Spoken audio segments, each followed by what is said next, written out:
اور میں عزت الگزارش و عزت الاسلام المسلمین مولانا سید محمد رضا عابدی صاحب سے وہ آئیں اور بارگاہ مولانا حسین علیہ السلام میں نذران عقیدت پیش کریں. ایک بلند ترین صلوات سے ان کا استقبال کریں.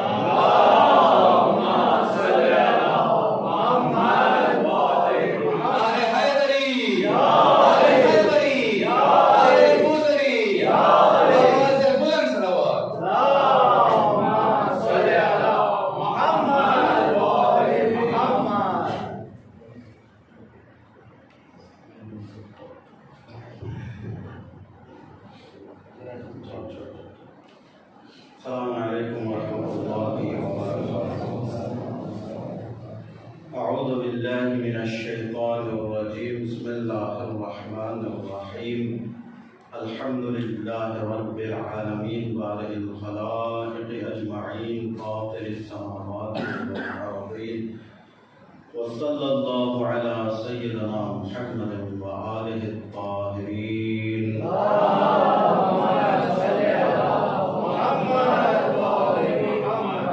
یہ کام زینب و سجاد کر گئے ورنہ، یہ کام زینب و سجاد کر گئے ورنہ، دیار شام میں فرش عطا بچھاتا کون. یہ کام زینب و سجاد کر گئے ورنہ، دیار شام میں فرش عطا بچھاتا کون. اگر مدینے میں اصغر کو چھوڑ آتے حسین، اگر مدینے میں اصغر کو چھوڑ آتے حسین، تو پھر یزید کے رونے پہ مسکراتا.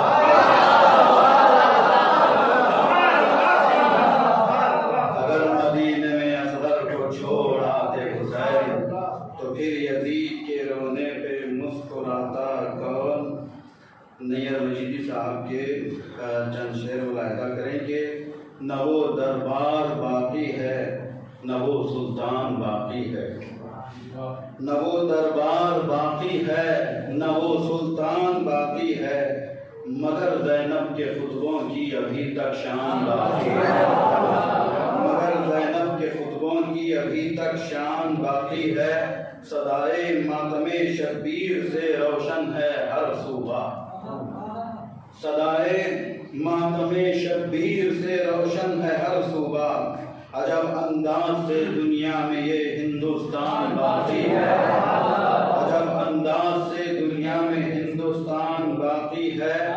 منافق آ نہیں سکتا کبھی مومن کی محفل میں، منافق آ نہیں سکتا کبھی مومن کی محفل میں. وہاں پر کفر کیا ہوگا جہاں ایمان باقی ہے، وہاں پر کفر کیا ہوگا جہاں ایمان باقی ہے. محمد کی قیادت میں مسلمان حج تو کر آئے، محمد کی قیادت میں مسلمان حج تو کر آئے. خبر کیا تھی ولایت کا ابھی اعلان باقی ہے، خبر کیا تھی ولایت کا ابھی اعلان باقی ہے. 72 فرقوں کی بھیڑ میں شکر خدا نیر، 72 فرقوں کی بھیڑ میں شکر خدا نیر. تبرے سے ہمارے قوم کی پہچان باقی ہے.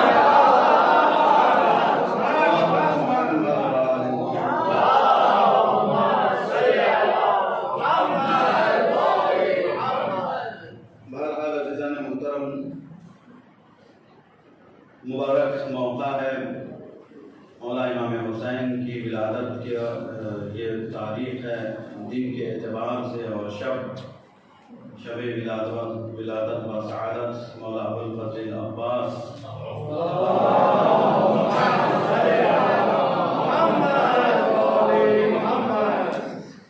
میں ان مناسبتوں کے موقع پر آپ سبھی حضرات کی خدمت میں ہدیہ تبریک عرض کرتا ہوں، اور آپ سبھی کی جانب سے تمام شیعیان جہان، عاشقان حیدر کرار،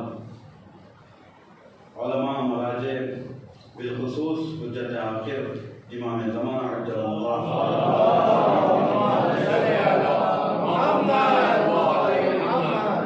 ہدیہ تبریک عرض کرتا ہوں.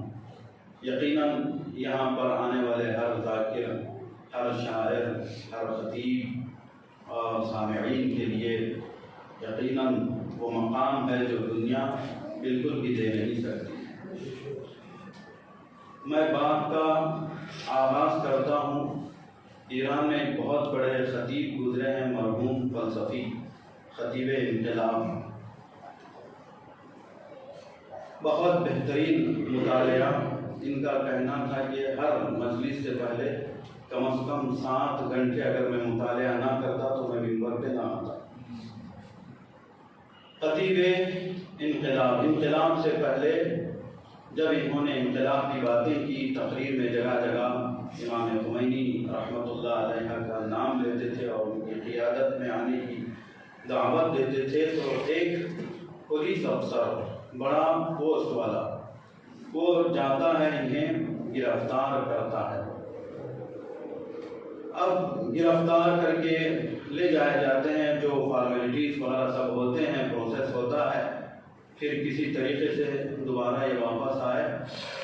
پھر انقلاب برپا ہوا۔ انقلاب کے بھی کئی سال بعد وہ افسر، توجہ میرے عزیزو، جس نے مرحوم فلسفی کو گرفتار کیا تھا، وہ ایک بار اچانک کہیں مجلس میں آتا ہے تو اتفاق سے وہی خطیب ہے جسے کئی سال پہلے 20-25 سال پہلے گرفتار کیا تھا۔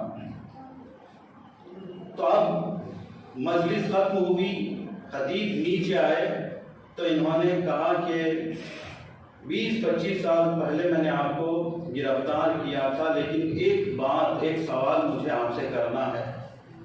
20-25 سال پہلے میں پولیس افسر تھا، میں کہیں پر بھی جاتا تھا، لوگ مجھے دیکھ کر ڈر جاتے تھے، کھڑے ہو جاتے تھے، جگہ چھوڑ دیتے تھے میرے جانے کے لیے۔ اور 20 سال پہلے بھی آپ کو بھی دیکھا تھا کہ بہت احترام آپ کا ہوتا تھا، آپ منبر پہ ہوتے تھے، لوگ نیچے ہوتے تھے۔ اب زمانہ ایسا آ گیا ہے کہ میں کہیں پر بھی گزرتا ہوں تو مجھے کوئی پوچھنے والا نہیں ہے، کوئی میری عزت نہیں کرتا۔ بہت بڑا افسر تھا، بہت عزت میری کی جاتی تھی، لیکن آج کوئی میری عزت نہیں کرتا۔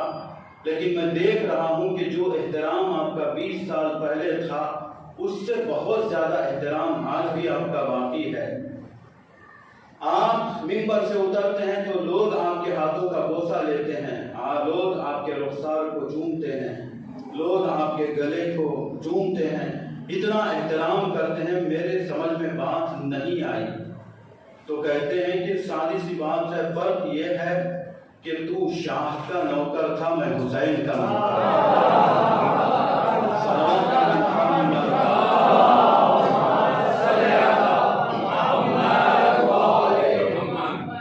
شاید ہی آج دنیا میں کوئی ایسی جگہ ہو جہاں ذکر مولا حسین نہ ہوتا ہو۔ میں نہیں سمجھتا کہ کرۂ ارض پر کوئی بھی ایسا خطہ ہو کہ جہاں پر حسین کا ذکر نہ ہوتا ہو۔ ہر جگہ مولا حسین کا ذکر ہوتا ہے۔ جہاں کہیں بھی ایک بھی عزادار ہے تو آج وہ ضرور مولا حسین کو یاد کرتا ہے، اور ایسے مبارک موقع پر وہ ایک خوشی اس اعتبار سے محسوس کرتا ہے کہ اللہ نے حسین جیسا رہبر عطا کیا۔ یہی وجہ ہے میں اکثر یہ کہا کرتا ہوں، اگر کسی بھی عزادار کو محفل یا مجلس میں آنے کی توفیق ہوتی ہے تو وہ 2 ماؤں کو سلام کرے، ایک اپنی ماں کو سلام کرے، ایک حسین کی ماں کو سلام کرے۔ کیوں ہماری ماں کو سلام؟ اس لیے کہ ہماری ماں نے محبت حسین کو دے دیا، حسین کی ماں نے ہماری نجات کے لیے حسین کو دے دیا۔ تو ان 2 ماؤں کو ضرور سلام کرنا ہے اگر ہم مجلس اور محفل میں آتے ہیں۔ تو بہرحال مولا امام حسین کی ولادت ہوئی، اور یقیناً یہ بات طے ہے کہ گرچہ پیغمبر اسلام کی حدیث تو یہی کہتی ہے کہ جو بھی اپنے وقت کے امام کو نہ پہچانے وہ جاہلیت کی موت مرتا ہے، لیکن اکثریت ہم دیکھتے ہیں کہ امام کو نہ پہچان کر ہی لوگ دنیا سے گئے ہیں۔ امام کو پہچاننے کا مطلب یہ نہیں کہ ان کا بایو ڈیٹا ہم جان لیں کہ ان کی ماں کا نام کیا، باپ کا نام کیا، دادا کا نام کیا، ان کی عمر کیا، کب پیدا ہوئی، یہ نہیں ہے، بلکہ معرفت کا مطلب یہ ہے کہ اللہ نے جو مقام و منزلت، جو مرتبہ ان کو دیا ہے، اگر نہیں پہچانتے تو زیارت عاشوراء میں آپ پڑھتے ہیں وَلَعَنَ اللَّهُ أُمَّةً دَفَعَتْكُمْ عَنْ مَقَامِكُمْ وَأَزَالَتْكُمْ عَنْ مَرَاتِبِكُمُ الَّتِي رَتَّبَكُمُ اللَّهُ فِيهَا، ہے نا، خدا کی لعنت ہو اس پر جو آپ کے مقام کو گھٹانے کی کوشش کرتے ہیں۔ صحیح، یعنی یہ گھٹانے کی کوشش کرتے ہیں کا مطلب کیا یہ انسان کے بس کی بات ہے کہ وہ کسی کو گھٹائے، کسی امام کے مرتبے کو؟ یہ ہو نہیں سکتا، لیکن وہ اپنی اوقات بتا رہے ہوتے ہیں۔ تو معرفت امام بہت ضروری ہوتی ہے۔ یہ محافل اور مجالس کا مقصد بھی معرفت اہل بیت حاصل کرنا ہوتا ہے۔ تو امام حسین کا عرفان، ان کی معرفت ہر ایک کو نہیں ہوتی، بچپنا ہے، رسول کا زمانہ ہے، رسول ہی کے زمانے میں عمر ہی کیا تھی امام حسین کی؟ زیادہ سے زیادہ 7 سال کی عمر ہے۔ بچپنا گزرتے ہیں تو اہل سنت کے مشہور راوی حدیث ابو ہریرہ یہ امام حسین کے جوتیوں کو صاف کرتے ہیں اپنی ردا سے، اپنے لباس سے، اگر دستمال ہوتا تو اس سے، رومال سے امام حسین کی جوتیوں کو صاف کرتے تھے، اس میں جو خاک لگ جاتی تھی اسے اپنے پاس رکھتے تھے بڑے احترام سے۔ امام حسین نے ایک دن کہا کہ آپ ایسا کام مت کیجیے، آپ یہ کام کیوں کرتے ہیں؟ تو ابو ہریرہ جواب دیتے ہیں کہ میں کیا، اگر دنیا کے کسی بھی انسان کو آپ کی معرفت ہو جائے تو وہ بھی یہ کام کرے گا، ہے نا؟ تو اب یہ کام نہ کرنا اس بات کی دلیل ہے کہ ہمیں مولا حسین کی معرفت بہرحال نہیں ہوئی ہے۔ تو کربلا جو امام حسین نے برپا کیا ہے، امام حسین کا سب سے بڑا مشن کربلا کی ایجاد اور واقع کربلا کو برپا کرنا۔ کربلا بہرحال اگر ہم دیکھیں تو کربلا یعنی فداکاری ہے، ایثار ہے، اپنی خواہشات کو کچل دینا ہے۔ ہم کہہ دیتے ہیں کہ حر امام حسین کے پاس آیا تو یوں ہی نہیں ہے، پہلے حر نے جہاد اکبر کیا ہے، اپنے نفس سے جہاد کیا ہے، پھر جہاد اصغر کے لیے حسین کے پاس آیا۔ کیوں؟ اس لیے کہ حر کے پاس سرداری تھی، لشکر کا علمدار تھا، یہاں آیا تو کیا ملا حر کو؟ حر کے پاس کھانے پینے، عیش و عشرت کے ہر طرح کے سامان تھے، یہاں آئے تو پینے کے لیے ایک قطرہ پانی بھی نہیں ملا حر کو۔ تو پھر یہ آیا کیوں؟ پتا چلا کہ پہلے اس نے اپنے خواہشات کو کچلا ہے، دبایا ہے، جہاد اکبر کیا ہے، تو پھر حسین کی بارگاہ میں آیا ہے۔ تو حسین کا مقصد اور حسین کا مشن وہ ہے کہ انسان کو پہلے جہاد اکبر کرنے کی ضرورت ہے، اپنے نفسوں کی اصلاح کی ضرورت ہوتی ہے، تب جا کے انسان مقصد کربلا کو سمجھ سکتا ہے اور راہ کربلا میں اپنی جان نچھاور کر سکتا ہے۔ صلوات پڑھیں محمد۔